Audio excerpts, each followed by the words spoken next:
আল্লাহ পাক বলছেন ওয়া মান ইয়াতাওয়াল্লাহুম মিনকুম, তোমাদের মধ্যে হে মুমিনরা কেউ যদি ওদের দিকে মুখ ফিরাও, মানে ওদেরকে অ্যালায়েন্স রূপে গ্রহণ করো, ফাইন্নাহু মিনহুম, তুমি তখন তাদের অন্তর্ভুক্ত হয়ে যাবে। তার মানে কি তারা কাফের হয়ে যাবে?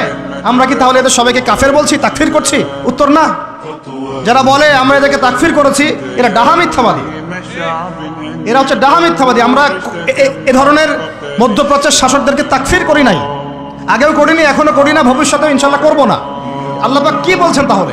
আল্লাহ পাক আয়াতের শেষে উত্তর দিচ্ছেন ওয়া মান ইয়াতাওয়াল্লাহুম মিনকুম ফাইন্নাহু মিনহুম, তোমাদের মধ্যে কেউ যদি ইহুদি নাসারাদের সাথে, জায়নিস্টদের সাথে জোট গঠন করো, ওদেরকে বন্ধুরূপে গ্রহণ করো, তাহলে তোমরা তাদের অন্তর্ভুক্ত হয়ে যাবে, আমাদের কেউ থাকবে না।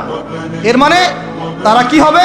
ইন্নাল্লাহা লা ইয়াহদিল কওমাজ জালিমিন, আল্লাহ পাক এই জালেমদেরকে হেদায়েত দেন না, তার মানে তারা হবে জালেম। কি হবে?